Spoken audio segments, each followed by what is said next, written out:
Hello, everyone, and thank you for joining us for Side by Side Digital. I'm your host, Rebecca Shively. We've got a great program lined up for you today. This month, we're talking about farm lease types. This is a topic we've gotten a lot of requests for, and we know it can be confusing to know what kind of agreement works best for you and your operation. We're joined today by Dr. Michael Langemeier, Professor of Agricultural Economics at Purdue University and Associate Director of Purdue's Center for Commercial Agriculture. He's going to walk us through different lease structures and give us some tips on how to think through what's best for you and your operation.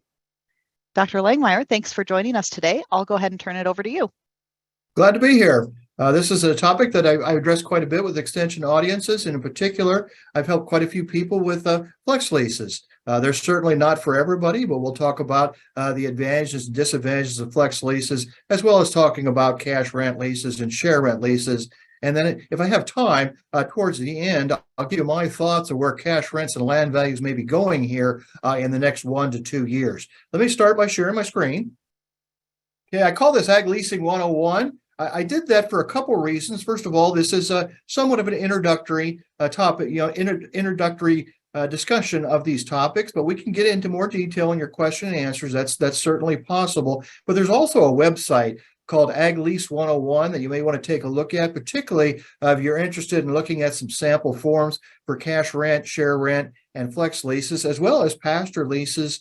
And I think there's also some at least information related to irrigation on that website. So take a look at that. Also, as was indicated, I'm part of the Center for Commercial Agriculture. We also have quite a bit of information related to leases, cash rents, and land values on our website. Of course, our website is designed to be helpful for everybody, but we are located in the Eastern Corn Belt, so keep that in mind. Things are a little different in Indiana compared to where I grew up in Nebraska. I mean, the leasing principles are the same, but certainly there's some of the ins and outs and prevalence of different types of leases is different depending on where you're at in the Corn Belt. So I do want to talk about different types of leases real briefly, and then I'm going to go through a discussion of that compares cash rent, flex rent, and share rent comparisons. I'm doing that using a case farm in Indiana, and I realize that that's very state dependent, but I do think some of the themes I'm going to talk about when I make these comparisons, such as who shares the risk, and how much risk is shared how is risk shared across these different lease arrangements will become very evident in my comparisons of cash rent, flex rent, and share rent, and you'll begin to see where the flex rent might fit in with those comparisons. And then, as I indicated, if I have time, I'm going to talk about what I call the cash rent dilemma. Here's the potential dilemma that we might be facing. It's similar to the situation we perhaps some of you were facing in 2013 and 2014. We were coming off in 2013, 2014. We were coming off several strong years of net return to land, and the question was, if net return to land does drop, which it did from 2014 to 2019, how can we negotiate changes to our cash rent? Specifically, if it's necessary, how can we negotiate a downward adjustment to cash rent? Well, we're coming off right now 2 pretty good years overall. I know this is not true everywhere, and it's quite different depending on where you're at across the Corn Belt. But we're coming off some 3 pretty strong years in terms of net crop returns. 2020, 21, and 22. 23 is not too bad, but it's certainly not as good as the previous 3. And if you look at corn prices going out into 24, they're closer to $5 than they are to $6 or above $6. And so we may be in an environment where we're in that same cash rent dilemma in 24 that we were back in 2014. And so that's why I'm calling it the cash rent dilemma. So if we look at types of leases, I'm keeping this fairly basic, and then we can address more detail in questions. And these webinars are much more productive if you ask questions. So I'm looking at the question and answer button down there, and I think it's going to tell me the number of questions. And so hopefully you'll think of some questions as I'm going through this. And they don't have to be focused on flex rent. They can be focused on other lease types. We'll start with a crop share lease. Historically, this was the primary lease across the Corn Belt, particularly in the Eastern Corn Belt. Here, it's a lot less common.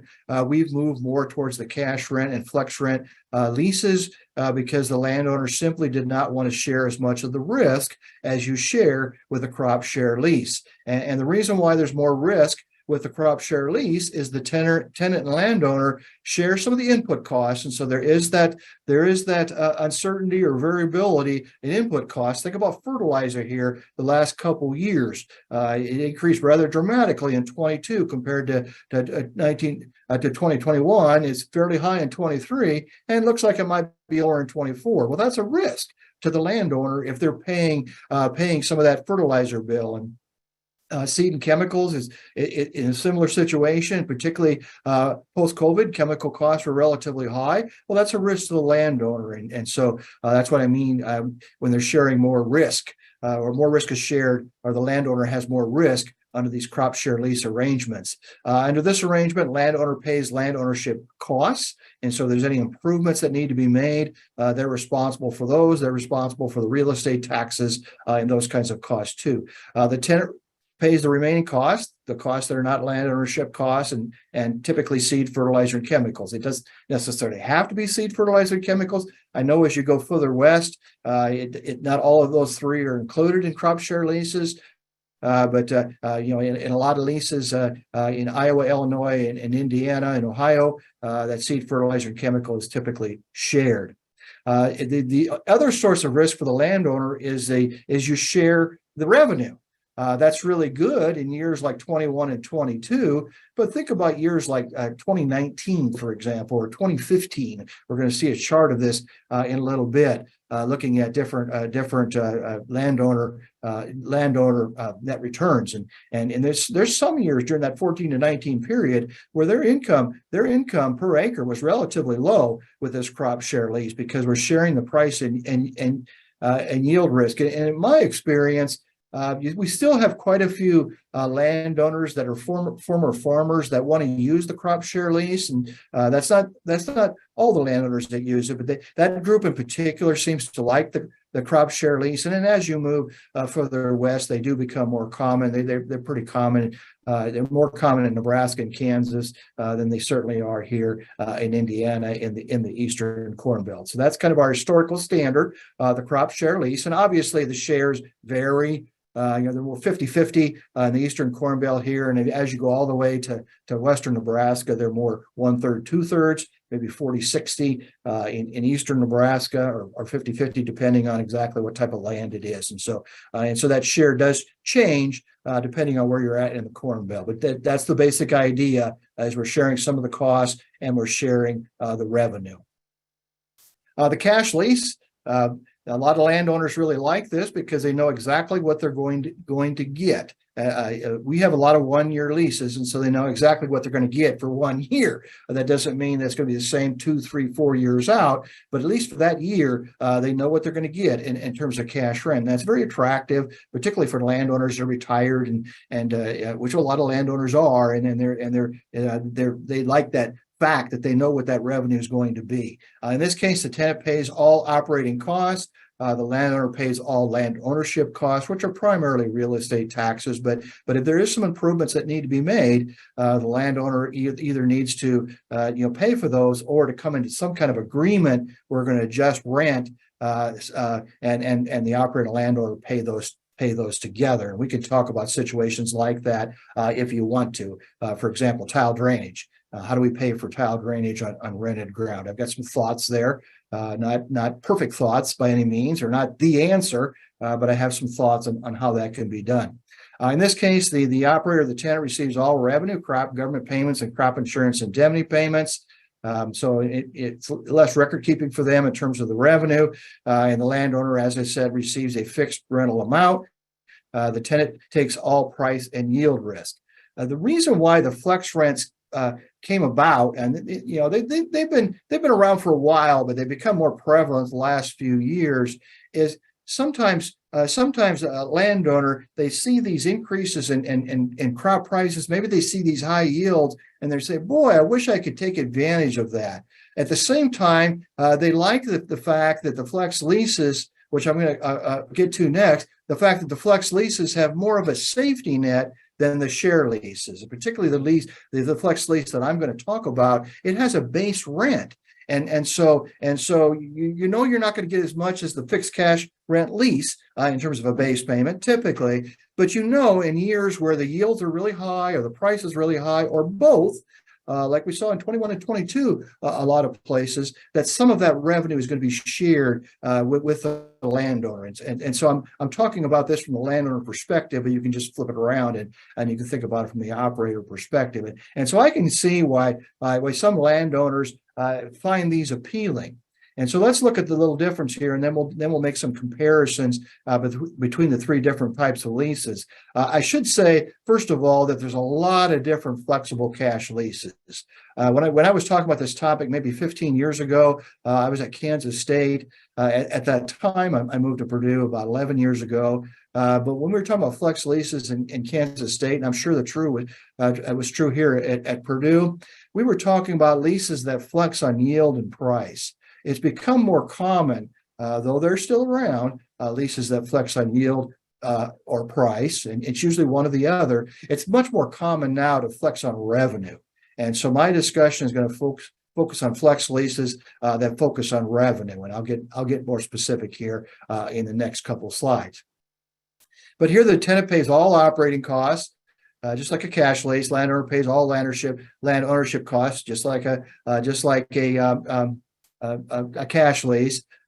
Tenant receives all the revenue. That's initially before we pay any bonuses. So tenant receives all the revenue from the three different sources.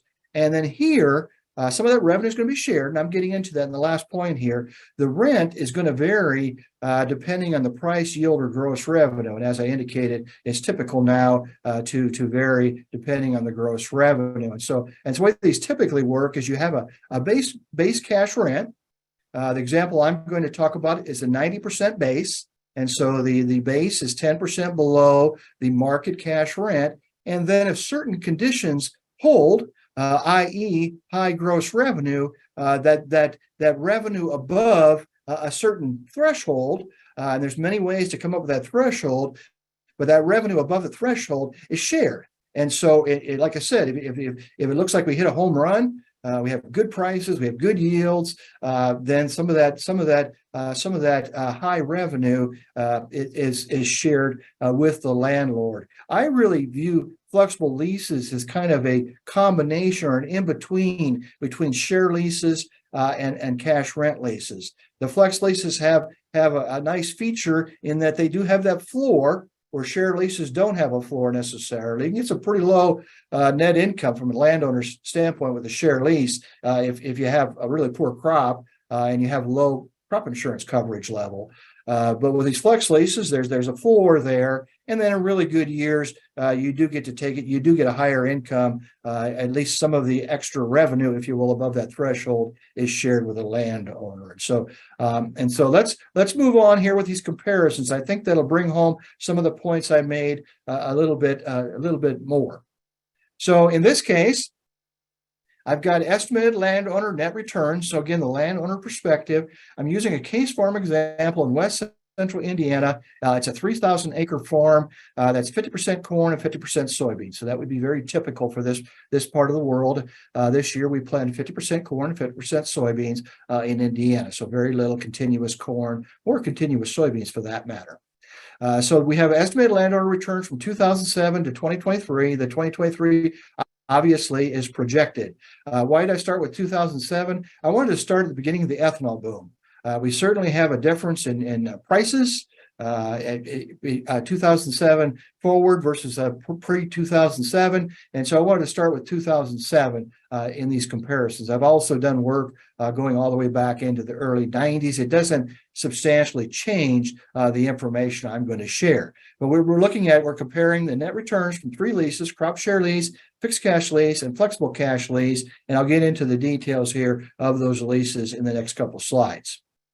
So first of all, the crop share. This is very standard here. Landowner pays 50% of seed, fertilizer, chemical, and crop insurance costs. Typically, the landowner buys their own crop insurance, but in this example, I'm assuming they have the same coverage level as the operator. And so I realize that they don't buy crop insurance together. That's what I'm assuming here. The landowner receives 50% of all revenue. Notice I say all revenue. This can be done differently. It would just change. I might have to change the features of the lease a little bit if this wasn't the case. And so government payments and crop insurance indemnity payments are shared. Again, the landowner probably has his own crop insurance, so he's going to get his share of those, and the government payments are shared, which is fairly typical with crop share leases. There's also a fixed cash lease that doesn't need to be explained anymore, and those are 1-year leases. The fixed cash lease in this case is a 1-year lease, which again is very typical for where I'm sitting here today. The flex lease is a very specific flex lease, and so if you have any questions about this, just let me know when we address questions. The base rent is set at 90% of the fixed cash lease. And so if the market cash rent in an area is $300 per acre, the base rent for this flex lease would be $270. And so there's going to be years where you're going to get less net income from a landowner perspective with this flexible lease, because there's going to be years where you don't get a bonus. And I'll show that. I'll illustrate that here using 2007 to 2023 data. In this case, and again, these thresholds can be set up various ways. Long-term average crop gross revenue. I mean, there's various ways to do this. This is the way I like to think about it. And I know not everybody does this, but I know there's a few people do this. Landowner receives as a bonus 50% of corn and soybean revenue above non-land cost plus base rent. And so we take something like the Purdue crop cost budget. We look at all the costs, exclude the cash rent from the budget, and we add to all those costs. This would be a variable and fixed cost. We add to those costs the base rent. So in my previous example, it's $300 market rent. We don't use $300 here to calculate the non-land cost. We use $270. So all the other costs plus $270. Right away, for those of you that remember Ag Econ 101 or Econ 101, remember the difference between cash and opportunity cost? We're including all of those in here. And so when I say cost, I'm not just talking about the variable costs, including seed, fertilizer, those kinds of things. Because I'm referring to a budget here, we also have an opportunity cost associated with owning machinery. We have an opportunity cost associated with operator labor. And so this is very much a full costing. And so you can see here, the threshold here is relatively high. You have to have a pretty strong price and or strong yield in order to get a bonus here. I've seen some arrangements where the threshold's not as high and the bonuses are paid more frequently. But quite frankly, if you change this bonus, you have to change that fixed cash lease. If the bonuses are more frequent, you typically have to use a lower base rent. I've done one example, not in these slides, but I've done one example where I have a 75% base rent, but you get bonuses pretty much every year. I kind of like this, that you get a little lower cash rent in years where the revenue is below the threshold, but you share a pretty large portion of that revenue above costs in good years like 21 and 22. And so I'm just justifying why I looked at this particular type of lease. One other thing I would want to point out, I'd be remiss if I didn't. There's a long time ago, and I see a few of these around still. We had share leases in Indiana, and I know these were common in other states, but the shares probably were a little different. We had share leases in Indiana where there was basically a 1/3, 2/3. Where you go back to that crop share lease that's 50-50, rather than sharing those expenses, we don't share any expenses. And we just get 1/3 of the revenue. That works quite well long-term in Indiana and is very comparable in terms of net income to all these other leases. And so, like I said, there's 100 different types of leases that we could talk about. I'm just trying to focus on what I think are some fairly common, fairly straightforward leases. Now, another problem with the flex lease that you have to think about, and I said at the beginning, these are not for everybody. The reason why they're not for everybody is I've left a lot a lot to the imagination here in terms of the specifics to the flex lease. For example, somehow you have to validate the crop yield. I suppose with monitors and other things, scale, tickets, things like that, that you can accomplish that. You have to do that with a shared lease too, so maybe that's not that big a deal. The other thing that's really, really important is how do you determine price? You have to come to some kind of agreement between the landlord and the operator on how you determine price. I've seen all kinds of examples here. You want to keep it relatively simple. Something like we're going to take crop prices in the first week of December for corn and soybeans at a specific elevator or at a specific ethanol plant. Whatever the average was for that week, we're going to use those for the prices to calculate the bonus. I think using the harvest price for crop insurance is probably, some people use that, but some people don't like that because remember, crop insurance harvest price is a futures price. It's preferable here, particularly in areas where the basis is pretty wide. It's preferable typically to use a cash price rather than a futures price, to settle these. But I don't want to make light of the fact that has to be settled. That is very important to settle that. I see I have a question here, and I'm going to get through this example, and then I will take a look at that question, pause for questions. And so let's take a look at some charts related to these three. Well, I have an example of the flex lease first, so let's go through that. I picked 2 years where we had some bonuses. 2020 was a pretty good year, so we have a base rent of $227 given our market cash rent of $252. We have a non-land cost plus base rent. This is an average for corn and soybeans. That's why some of those corn producers say, well, that's really low cost. This is an average of the two in 2020 before we saw these large increases in input costs. The revenue was $786. I used kind of a weighted average price to come up with this revenue of $786. And so in this case, the revenue was above the non-land cost plus base rent.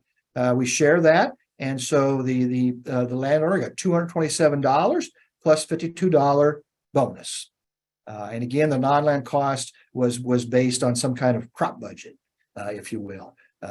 You can say, well, I have better costs in the crop budget. Well, if you can agree that you're going to use a farm-specific cost, by all means do that. The reason why I refer to a crop budget, that's something that's published. And so the simpler you can make these, the better off you're going to be. You don't want to lose a farm because both parties did not understand the provisions of the flexible cash lease.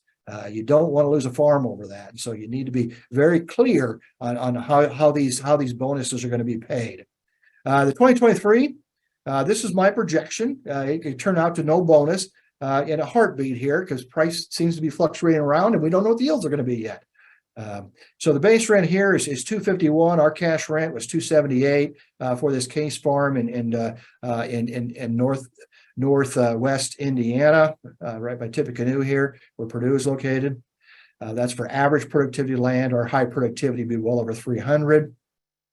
With a base rent of $251, 90% of the cash rent. The non-land cost and base rent is substantially higher. Again, this is an average of corn and soybeans, so $908 in this case. So it's a bigger threshold. The cost went up. We have a bigger threshold we have to meet in terms of the revenue. Estimated revenue, with price projections and estimated yields, is $918. And so it appears in 23, we might get a small bonus. But like I said, that could disappear here if price is a little bit lower or yields a little bit lower than my projections here. I did these projections just a few days ago. So let's take a look here at some charts, kind of look at the risk sharing, and then we'll address some questions related to these three different types of lease. And so this is comparing crop share and fixed cash rent. Notice here, crop share hits home run in some years. And so 2007, 2008, 2010, 11, 12, returns were pretty high for that crop share lease. Again, in 2021 and 22, particularly 21, crop share lease did extremely well. But look at 15, 16, 17, 18, 19, basically that 14 to 19 period, the crop share net returns were lower because we're sharing the risk in this case. We had lower prices, and we in some of those years, the yield was not trend. I'm using typical yields for this area in my computations here, and particularly 15, we didn't have very good yields here, and so that certainly took that crop share lease rent payment way below the average, to the tune of over $100. And so see the inherent risk associated with using a crop share lease, even in Indiana. I know some of you in the Western Corn Belt, well, it'd be much more variable than this, and you're right. There would be a lot more risk. That's why often risk is shared when you get into Nebraska and Kansas, because there is so much more risk. But even in Indiana, more predictable rainfall than what you have in the Western Corn Belt, there's a lot of risk associated with a crop share lease. And so you can see why some landowners would rather have the fixed cash rent. It moves around, but it doesn't move around as much as the crop share lease. Now let's take a look at the flexible cash. It looks similar to the crop share. However, it has some upside, just like the crop share. The upside's not quite as big as it was for the crop share. But notice here, in some of those down years during that 14 to 19 period, that line's not going as far down. There was a year in crop share where the net return was $150.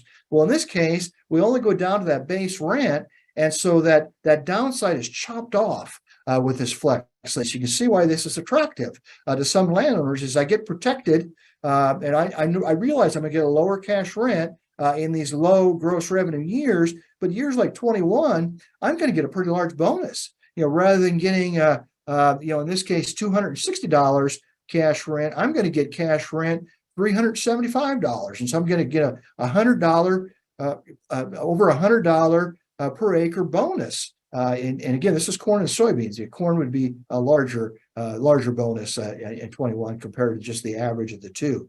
And so I can see why people like this flex lease. This is a very important slide, because this is kind of a busy slide, but it really does a nice job of comparing the flexible and fixed lease and the share and fixed lease. And so the share minus the fixed lease is the line. And so when the line is negative, that means the share lease has lower returns than the fixed cash lease. Again, I point out that 15 was really bad. We had lower yield, and the price wasn't very good either. And so the share lease was very low income compared to the cash rent lease. And then, of course, when the line's above zero, that means the share lease did better than the fixed lease. And I should say, over time, the net return for these three leases is very similar, and so the average is fairly similar. And so I should say that. But the flexible minus fixed, let's take a look at that. That's the bars. In good revenue years, 7, 10, 11, 12, the flex lease does better, just like the share lease. And then also in 20, 21, 22, the flex lease does better. But look at these years, some of these years from 14 to 19. Notice there that the bar kind of stops. It kind of hits a safety net there of maybe approximately $25, $30. That's 10%. You give up 10% of the market cash rent, and that's what we're calling the base rent. And so see how it chops off that downside risk. And so again, this lease is for those that really want some of the features of that fixed cash lease. I want a certain amount of money for sure, with no uncertainty about it, but I want to hit a home run in these good years like 21. I want to be able to have share some of that good gross revenue in 21. So and so that this is a pretty important slide.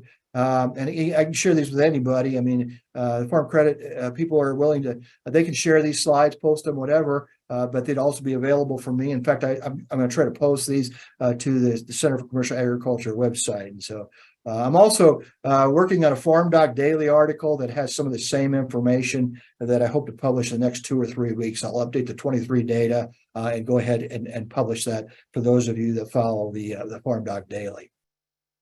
But this slide does a good job of really contrasting the flexible lease with the share lease as well as the fixed lease. And so bonuses, this particular arrangement does not have as large of bonuses as some of those I've been hearing. I've heard of flex leases with bonuses $200-$300. I guarantee you their base rent's not the same as what I'm talking about here. And their threshold is different. I'm using a more cost-based threshold here. But nevertheless, a lot of these years you did get a bonus. The average return's similar. for the fixed cash and the flex lease. But there's nevertheless there was quite a few years here where you did get a bonus. A lot of times the bonus is relatively small, but you got some years here in 21 where the bonus was about $140, and you got some years 10, 11 where it was close to $100. And so as we used to say, that's not chicken feed. The chicken feed is kind of expensive today. That's an old saying. But you get some pretty good bonuses with this arrangement. And so before I get into the cash rent dilemma, let me take a real quick look at the chat here. That's just a housekeeping one. Let me take a look at the question and answer.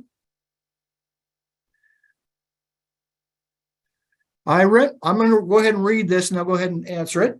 I rent my farm on a guaranteed bushel basis. I get X amount of corn delivered to a facility within a 50-mile radius of my farm. I can market my corn as I see fit.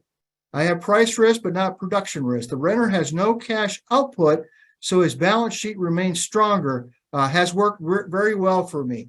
Yes, this I think would be similar to the one-third, 2/3. Kind of a spin-off of that is bushels.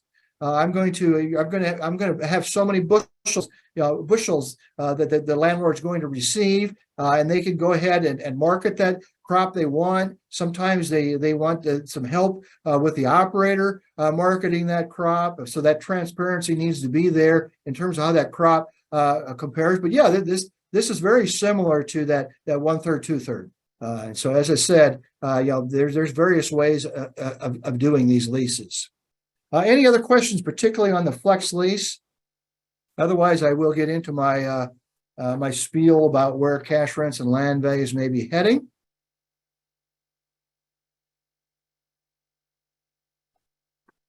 Do not be shy. This is one professor where it's not real hard to stump, but I'll tell you I'm stumped. Okay. There'll be another chance for questions here later on, if you're still thinking of one.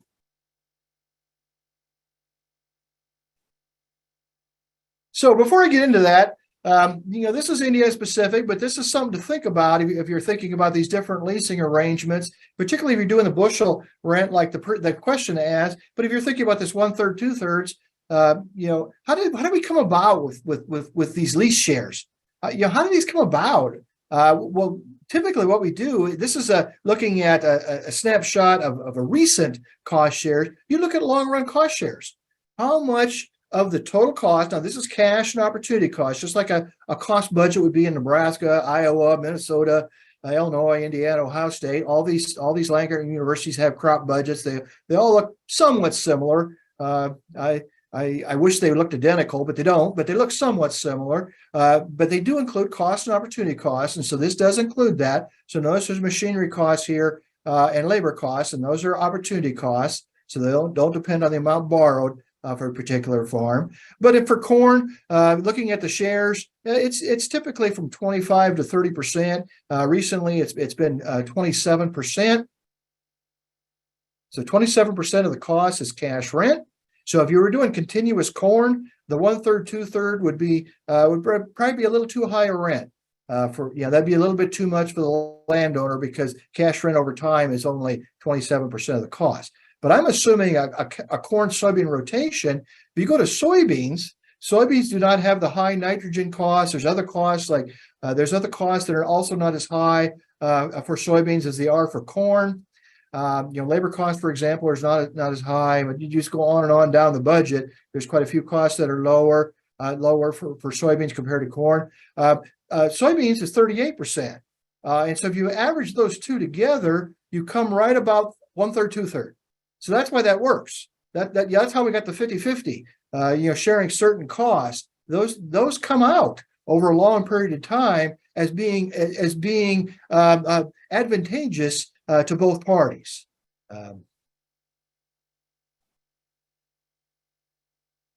And so that's where we're getting the shares. I've got a question here. I'm going to go ahead and look at the question before we continue. What is the prevalent lease type in the Dakotas? I'm not exactly sure what the answer to that is, but my guess is, and we don't have good information on the distribution of leases for for most states, Iowa probably has the best because they do actually do a survey. My guess in the Dakota is you're going to see more share leases than you're going to see out here in my part of the world, simply because there's more risk. And the share leases wouldn't necessarily be 50-50. There could be some 40-60 up there, and not sharing all three of those expenses. And so that's just my hunch, not seeing any survey data coming from the Dakotas. That tends to be the case in states I'm more familiar with, Nebraska and Kansas. I don't see why the Dakotas would be that much different than Nebraska and Kansas. There's just more risk to share.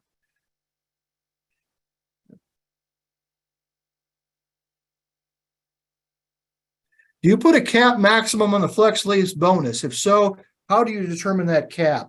With my particular threshold, you really don't need a cap because the threshold is pretty high.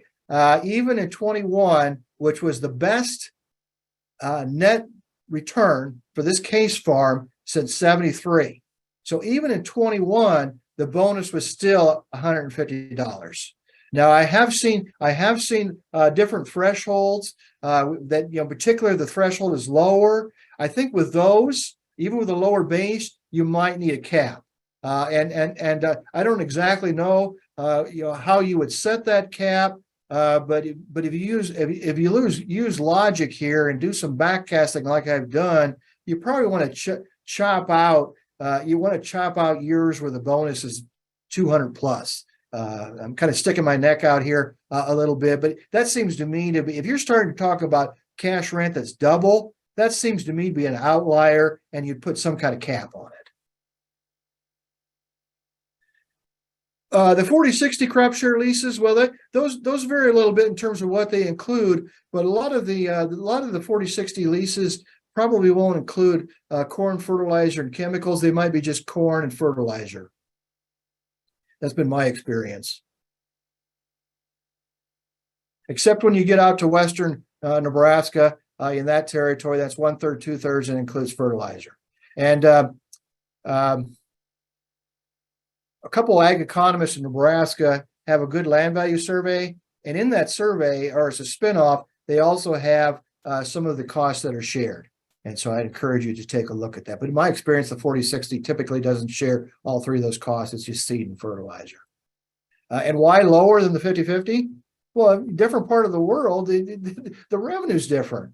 And so that's why I showed you that cost share. When you go to different parts of the Corn Belt, that the cost share varies, but also the revenue potential varies. And so that's why just because a 50-50 is used here does not mean a 50-50 would work in Nebraska. Now, when you go into irrigated ground in Nebraska and Kansas, that does tend to be 50-50. And so it really depends on the type of ground you're looking at it and where you're at. Good questions. Keep them coming. Looking at cash rent net return to land for West Central Indiana, I guess, again, for this case farm, this is dollars per acre. And first thing you notice here, and this is true everywhere, not just Indiana, net return to land is considerably more variable than cash rents. And that's the way it should be from a landlord perspective and even from an operator perspective. If these one-year leases, who wants to negotiate $100 to $150 change in cash rent every year? That's brutal. And so rather than doing that, we slowly adjust. And so notice from 14 to 19 here, we had a pretty big drop in cash rent in Indiana here, about 15%. Now, I know some other states it was a bit larger than that, but we had about a 15% drop in cash rent. That took place over 5 years, 6 years, rather than 1 year. And so in some ways, people need to be convinced that the returns have changed to start dropping that cash rent. And you also see that's true on the upside. If you look at from 7 to 13, it took quite a few years to convince both parties that these net returns were going to stay relatively high for more than 1 year. And so it took quite a while for that cash rent to adjust upwards. So cash rent adjusts very slowly to changes in net return to land because these have to be negotiated every year. And so we negotiate relatively small changes. Now, in 23, for this particular type of land, we saw a small decline in cash rent. That wasn't true for the entire state of Indiana. We had a slight increase in cash rent in Indiana, as well as some other states did too. But this is 23 data rather than just 22. The 22 numbers were up substantially everywhere, land values and cash rent. But here we're talking 23 numbers. But we did see a slight decline in 23 here, and now we could be in a different situation, I think, where we're coming off some very strong net return to land. If net return to land stays relatively lower, 23 is an example, but if 24 is also $200, you're probably going to see some slight downward adjustment in cash rents continue past 23. And now we're not talking huge percentage reductions, but there certainly would be a tendency for stable cash rents and declining cash rents if we see this coming. And so I'm saying for Indiana, we start negotiating 24 cash rents, which we're going to do, start doing that here in the near future. We're probably looking at cash rents that are stable, given that cash rents in the state of Indiana did increase 2-3%, stable to maybe some areas where they're down maybe 2-3%, like they were in 23. And so fairly small changes in 23. Why? Because we don't know for sure whether 24 net returns look more like 23 or 20, 21, and 22. There's a lot of things going to happen. There's a lot going on around the world. If you haven't recognized that, we got geopolitical conflict in Ukraine and Russia affecting the markets. We got demand issues in different countries. Demand issues here. And there's just a lot of things happening with supply and demand that things could change very quickly. But that's kind of what my crystal ball says is fairly flat in terms of cash rent, anywhere from -2% to possibly up 2%, assuming that net returns don't crash here. And quite frankly, in 23, soybeans are helping us tremendously. Soybeans are considerably more profitable than corn right now. Given the revised acreage estimates a few weeks ago. And so we're looking at some much stronger soybean returns that are helping net return to land in this 50-50 rotation. So if we're looking at let's say we're looking at someplace, I've got a couple more minutes here, and then I'll take some more questions. If we're looking, let's say we're looking at in some areas where we're expecting net returns to be lower. And we know landowners reluctant to reduce cash rents. How should we think about this tract of land? And I know most of you have been through this before. I showed the chart from 2007 on. I've been farmed since 2007 on. We've faced this 2 or 3 times now since 2007. But if you expect to lose money in 2024 in a tract of rented land, we're not going to cover all costs. And so there is going to be some costs that probably aren't going to be covered in 2024, with my initial budget here. So if that's the case, how much of a premium can we pay to retain control of the tract until the net return prospects improve? The answer is quite a bit, because how hard is it to get a tract back if you give it up? Very difficult. And so unless the return is substantially lower, we're probably going to hang on to that tract. What we're going to simply do is try to negotiate a lower cash rent, if not this year, maybe next year, if the net returns stay relatively low. And so that's how this typically works. But the real answer is, what does your liquidity look like? If I'm in a situation like a lot of farms are, where I have a very strong balance sheet in terms of liquidity and solvency, I can take a hit. I can take a hit for 1 or 2 years and keep this track of ground and then continue to try to negotiate a lower cash rent if these net returns are lower. And so the worst thing you can do is say, well, I'm not going to break even this year, so I'm going to give up this track of ground. We just can't think like this. We're in for the long term. We know some years we're going to have cash rents are going to seem too high compared to what we're getting from a net return to land. But you also have years like 21 where they're substantially above, and this all gets washed out over the long period of time. And so the real answer here does depend on liquidity. We do have a spreadsheet on our website that walks you through some of the things you need to think about, budgets, using long run prices, long run yields to come up with the impact of liquidity of having a cash rent that's above your break even. Now, when I say break even, I'm including all those costs in the break even. I'm not just including cash costs. And the break even right now for Indiana for this case farm is $550. we're going to get 550 corn this fall. It certainly doesn't look like it. And so we're not going to break even this fall. Does that mean that we give up some of our tracts of ground? Not necessarily. It depends on how much of a premium we're paying. And so I don't want to beat a dead horse there, but this can get fairly complicated. But I did want to talk about this in addition to talking about the different lease type, because this is something that farms face all the time. Is we're looking, as we go through these ups and downs, we're going to have years where it doesn't look like we're going to break even. What should we do? So let me see if I have some more questions here.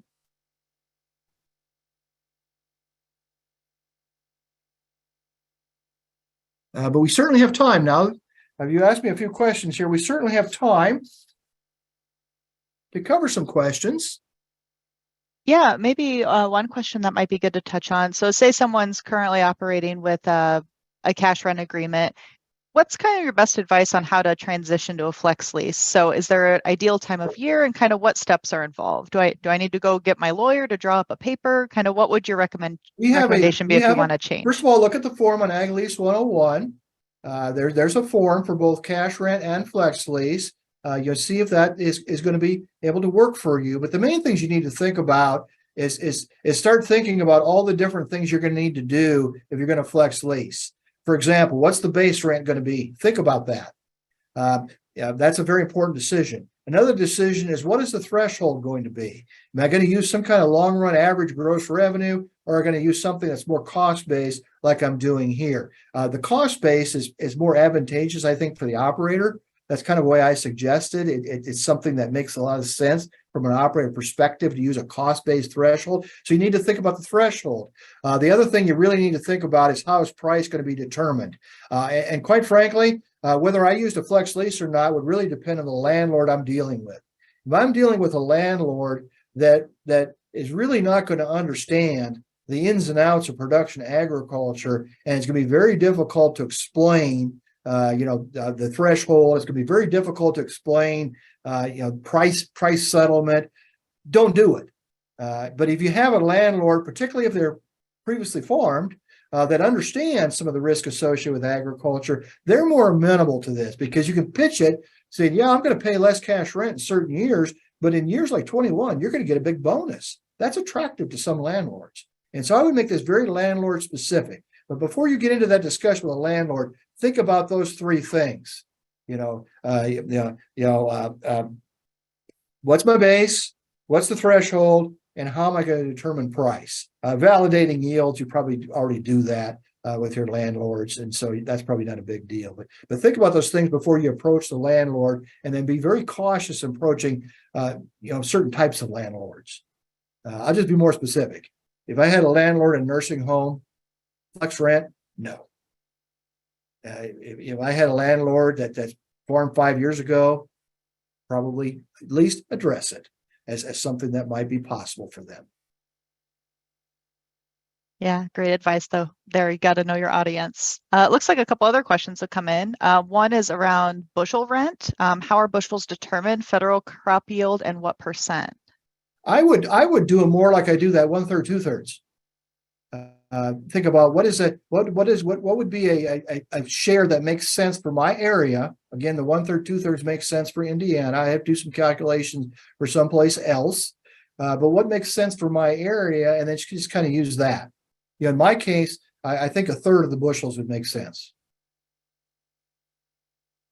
Gotcha. Looks like another one on here. If approaching land investor partners who want to achieve a 3 to 4% return on their purchase, how should I structure a lease so that I can meet their needs without risking long-term high cash rent prices? The flex lease might be attractive in that case, because there is going to be some years where the return is above 3%. That's a struggle right now. That's a very good question, but it's a struggle right now because the cash rent to land value is probably sitting closer to 2.5% right now. We're at a very historically low cap rate, very low cap rate right now, and this is a problem. One of the things you have to do with the long run investors, if you're talking to those people, is I like to refer to land as something similar to a dividend paying stock.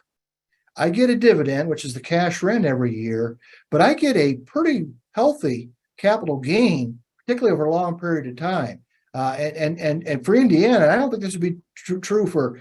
I don't think this would be any different for Nebraska or Kansas, where I'm more familiar with. Over a long period of time, the capital gain's larger than the cash rent, and so you need to make sure that these investors know that you're going to have 2.5% return in some of these years, but that with that cap rate, land's a very attractive investment.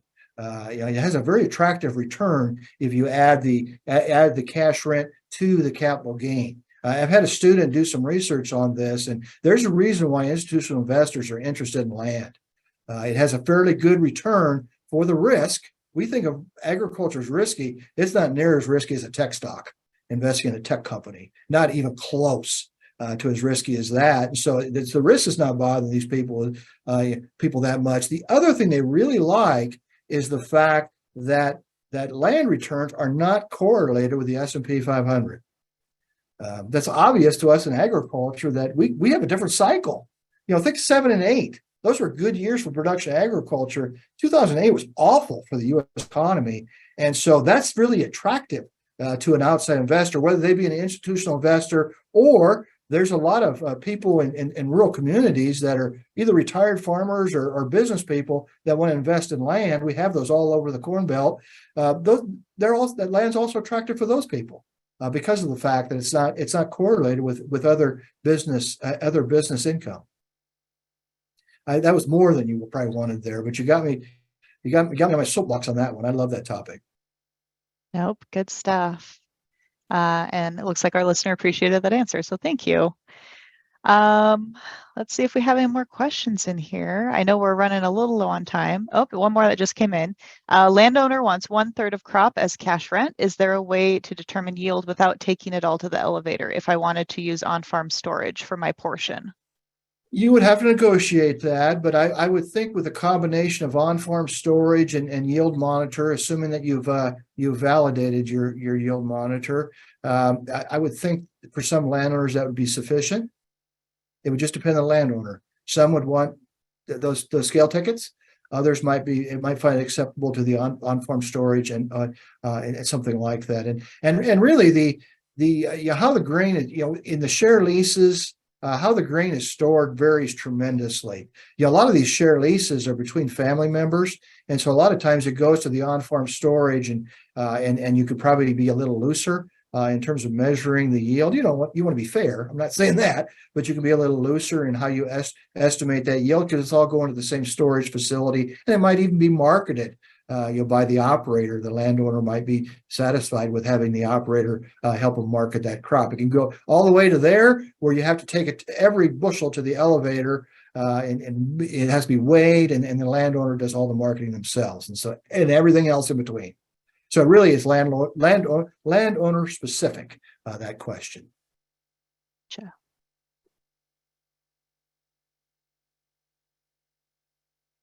Right. I'm not seeing other questions in there. I do have one more to kind of end us on. I know we have quite a few folks in the audience that are kind of young and beginning. So is there a piece of advice that you kind of carve out specifically for that demographic where maybe it's their first time taking over, handling the lease agreement? What advice do you have for young and beginning folks that might be on the call? I wouldn't necessarily start with the flex leases because you don't have as much experience negotiating leases with landowners. I think that's something that you need to have a little experience doing that before you get complicated. And so I think the cash rent or share leases are more attractive to those. And if you can, I know there's some landowners are not interested in the share lease. If you can, talk to your landowners about share leases because you share the risk. And so those years like 2015 here, everybody gets a lower revenue. The operator got a lower revenue, and the landowner got to operate a lower revenue. And so share leases make quite a bit of sense, for beginning operator. But certainly do your homework. Know what share leases are appropriate for your area. Ask around. What other people use, including family members. If you have some family members, and then also do your homework in terms of cash rent. I know when you're young and you want to expand very rapidly, it's tempting to bid up cash rent. Be cautious of doing that. when you're doing that, you're tying up a lot of capital. And so if you're a relatively new producer, you really need to pencil out how much cash rent I can afford, and stop bidding if it looks like you're getting way over your head in terms of a cash rent above your break even. I know that's challenging to do what I talked about there, but you really have to do your homework on break even cash rent because you can't afford to pay very much. We're an established farm with strong balance sheet. You don't want to do it, but if they pay a little higher cash rent for 1 or 2 years, it's not going to break them. Really good advice there. I think that doing your homework piece is really important. It also helps establish your credibility as a good person to Yes. rent to, that you know what you're doing and you're taking your business seriously. And So really it great probably advice doesn't there. even need to be said because we got Farm Credit that are talking to these people and banks in general. Get crop insurance. Do your homework on crop insurance. Make sure that you have that ground insured at a decent coverage level. Again, you're asking around. You can see what other people are doing. Talking to your crop insurance agent, you can see what other people are doing in the area. But do your homework with crop insurance too, because that helps you provide that safety net. Even if you're doing a share lease, that crop insurance can really help. Make sure that income doesn't drop too low. 100%. We will never not want to shout out about crop insurance. Yes. Definitely important. All right. Well, I think we're just about out of time here. So I want to thank you, Dr. Langemeier, for taking time today and answering all the questions. I want to thank you, everyone in the audience today. Really great questions. Do take a moment to check out that quick survey as you exit the webinar. Your feedback does help us plan future topics here. We will be back on September 6th. And for that webinar, we'll be talking about farm insurance. So not really related to crop insurance, but also a very important topic. So we hope you'll join us on September 6th. Until then, we hope to see you again soon. Thanks.